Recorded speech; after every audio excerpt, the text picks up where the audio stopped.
Hey everyone, it's Burgandy. Welcome back to my channel, and this is my October wrap-up. So this month I managed to read 3 books, 2 audiobooks, and 1 graphic novel, which I was shocked by. The first audiobook that I read this month, I read while I was making tombstones for the high school band that I work at. So I was making tombstones for the show, and while I was doing that, I was listening to the Handmaid's Tale.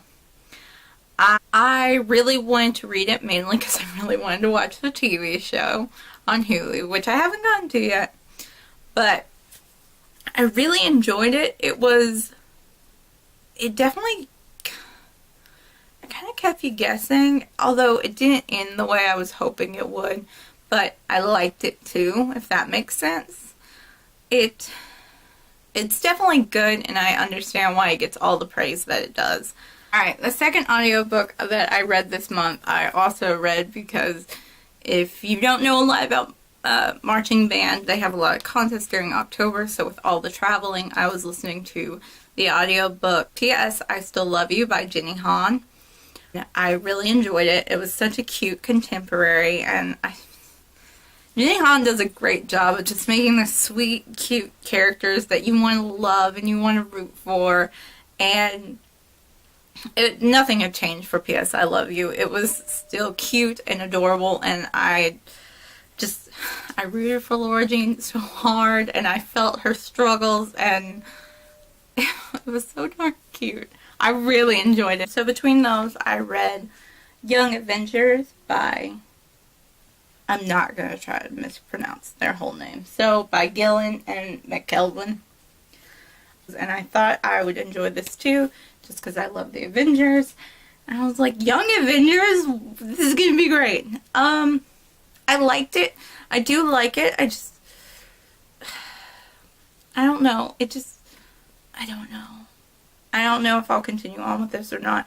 It just kind of drug out in certain spots, and I don't know. I don't know if it's just because it's the first one, a lot of explaining to do. I don't like explaining, apparently. No, the first book that I read this month, physical book, was Miss Peregrines Home for Peculiar Children by Ransom Riggs.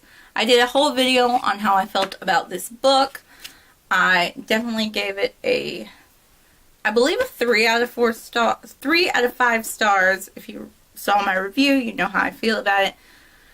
But I'm excited to go on to Hollow City next and find out more about Jacob and all the children. And I read My Best Friend's Exorcism by Grady Hendrix.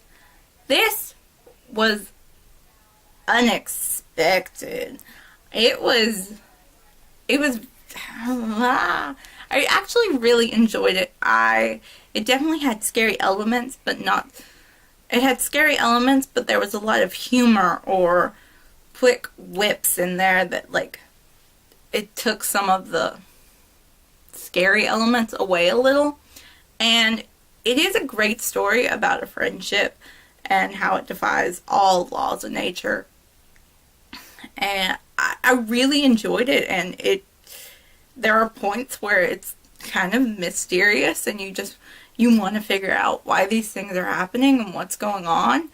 And the whole time I kept reading it, I kept thinking about how good of a movie this would be. The book does have a lot of strong language in it, if that affects how you see a book, or if you don't want to read a book like that.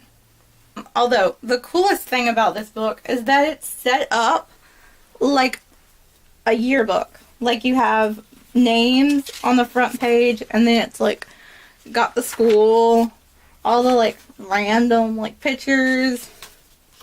I just think that's cool. And even in his acknowledgments, they look like ads, and I think that is the coolest thing. I could not get over how cool Hendrix laid out this book, I will say that. Last book that I read this month was not the German history book I was supposed to read. Of course not.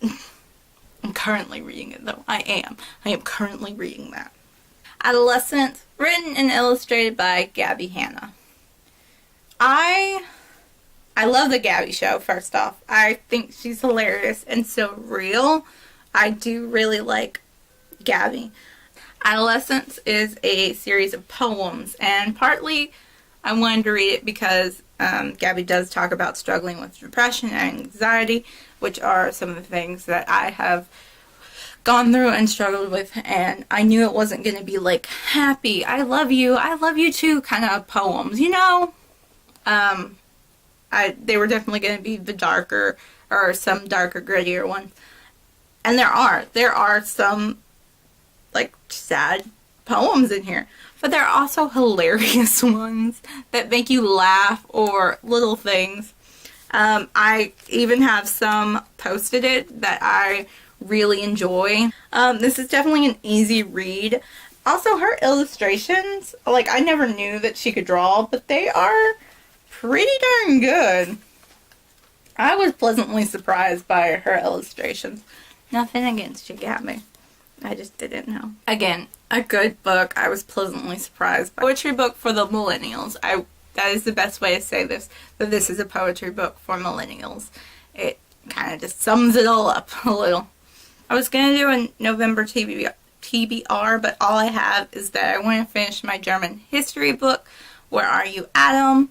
And I want to, and if by some miracle I get my stuff together and I start really going ham on my paper for the German history, I won't have a lot of time to get to reading, so I wanted to pick a bigger book that I couldn't get through quickly, that I would have to take time in. So I am going to read Dragonfly and Amber by Diana Gabaldon, and this is the second book in the Outlander series. I am excited to read this, because if I can read this in the month of November, then in December, once I am done with classes, I can then watch season 2. But yeah, that is my October wrap-up, as well as my November TBR. If you like this video, like, subscribe, follow my social media down below.